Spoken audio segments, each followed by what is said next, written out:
Family, उम्मीद करती हूँ कि आप सब खैरियत से होंगे। मैं अपनी पीएचडी का प्रोसेस स्टार्ट कहाँ से करूँ? मैंने एमएससी कंप्लीट कर ली है, लेकिन मुझे समझ नहीं आ रही कि मेरे वो कौन से स्टेप्स हैं जिनको फॉलो करूँ और मैं पीएचडी की एप्लीकेशन सबमिट करूँ। एक अच्छा रिसर्च प्रपोजल कैसे लिखती हैं? ये सब वो क्वेश्चन थे जो मैं बार बार अपने कमेंट सेक्शंस में जाके पढ़ती थी अपनी तमाम प्रीवियस वीडियोस में। ये सब बहुत वैलिड क्वेश्चंस हैं। अगर आपने अब से पहले किसी पीएचडी एप्लीकेशन के लिए अप्लाई नहीं किया तो यकीनन ये सब क्वेश्चंस आपके माइंड में आएंगे। इन सब क्वेश्चंस को आंसर करने के लिए मैं ये सीरीज लॉन्च करने जा रही हूँ, जिसका मकसद सिर्फ ये है कि मैं आपको वो सारे स्टेप्स जो रिक्वायर्ड होते हैं from the start of the PhD process, PhD application process until you get a offer letter and visa in your hands। मैंने ये सारे तरीके, सारे रास्ते स्टेप बाय स्टेप आपको बहुत ही आसान तरीके से समझा देनी है, ताकि आपको किसी भी और एजेंट वगैरह के पास जाने की बिल्कुल कोई ज़रूरत ना पड़े और आप इन वीडियोस को फॉलो करें। तो इंशाल्लाह ताला at the end of that, अगर आप इनके स्टेप्स को फॉलो करेंगे, you will get an offer letter इंशाल्लाह, and you will get very easy routes to know कि कैसे आप एप्लीकेशंस के लिए अप्लाई कर सकते हैं for the visa purpose. If you are new to my channel, my name is Dr. Shmaila Iram. I am senior lecturer in one of the UK universities. At the same time, I am a program leader of MSc Data Analytics. तो जनाब, इस series की आज ये पहली video है। इस पहली वीडियो में मैंने आपको सिर्फ ये बताना है कि कौन से 5 स्टेप्स हैं जिनको आपने फॉलो करना है ग्रेजुअली वन आफ्टर अनदर, जिसके बाद आप अपनी पीएचडी की एप्लीकेशन सबमिट करवा पाएंगे। उसके बाद वाली जो मेरी वीडियोस हैं उनमें मैं आपको सिखाऊंगी कि how to write a very effective research proposal. फिर उसके बाद वाली वीडियो में मैं आपको सिखाऊंगी how to write a very inspiring cover letter. फिर मैं बताऊंगी कि आपने अपने डॉक्यूमेंट्स कैसे प्रिपेयर करने हैं, एप्लीकेशन कैसे सबमिट करनी है। उसके बाद मैंने आपको इंटरव्यूज की तैयारी करवानी है, जो कि आपके सुपरवाइजर या फिर जो पैनल होता है, इंटरव्यू पैनल, दो तरह के इंटरव्यूज होते हैं। मैं आपको उन दोनों तरह की इंटरव्यूज की तैयारी करवाऊंगी, और जब इंशाल्लाह आपका इंटरव्यू भी क्लियर हो जाएगा, आपको ऑफर लेटर मिल जाएगा, तो मैं आपको बताऊंगी कि आपने वीजा की प्रेपरेशन जो है वो किस तरह से करनी है। वो मैं आपको सारे तरीके बताऊंगी। चलिए जी, फिर चलते हैं how to apply for a post graduate research. जब मैं पोस्ट ग्रेजुएट रिसर्च कहती हूँ तो ये बेसिकली मास्टर्स और पीएचडी दोनों की बात हो रही होती है, लेकिन मैं इस वीडियो में आपको पीएचडी के बारे में बताऊंगी।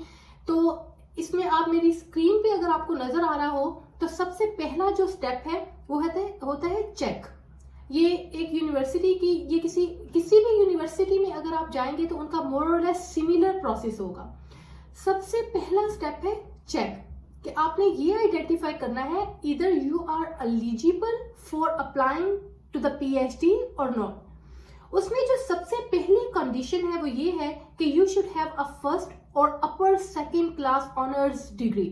ऑनर्स बैचलर्स की डिग्री को कहा जाता है, ठीक है। तो उसके अलावा समटाइम्स वो मास्टर्स की डिग्री की भी कंडीशन लगा देते हैं, but it really depends on institute to institute. Sometimes वो सिर्फ बीएससी के बाद भी आपको स्कॉलरशिप प्रोवाइड कर देती हैं अगर आपकी अच्छी रिसर्च है, अच्छी रिसर्च प्रोफाइल है। समटाइम्स वो आपसे एमएससी का 1 एज ज्यादा होता है, क्योंकि मैं जितने भी इंटरव्यू पैनल्स में बैठी हूँ तो हम लोगों ने यही नोट किया है कि जिनका बीएससी होता है उनको कम और जिनका एमएससी होता है उनको 1 नंबर ज्यादा दिया जाता है। ये वो पहला चेक है जो आपने ये देख लेना है कि whether I am eligible for applying to the PhD program or not।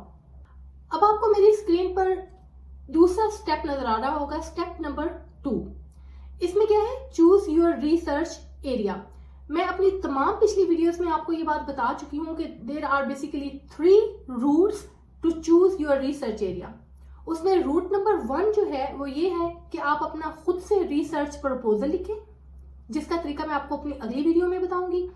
Second root ये है कि आप यूनिवर्सिटी की जो कोर्स सर्च टूल है वहां पर जाएं, वहां पर जाकर आप अपना प्रोग्राम ऑफ स्टडी जो है पीएचडी का उसको सर्च करें और देखें कि उनके पास रेलिवेंट कौन से सब्जेक्ट्स हैं जिनमें वो पीएचडी करवा सकते हैं। और स्टेप नंबर 3 है कि आप यूनिवर्सिटी की जो फंडेड अपॉर्चुनिटीज हैं आप उनको देखें कि वो कौन कौन से प्रोजेक्ट्स हैं जो यूनिवर्सिटी ने फंड किए हुए हैं, ऑलरेडी फंड किए हुए हैं। तो ये 3 प्रोसेस है जिनके थ्रू आप अपने पीएचडी का प्रोसेस स्टार्ट कर सकते हैं।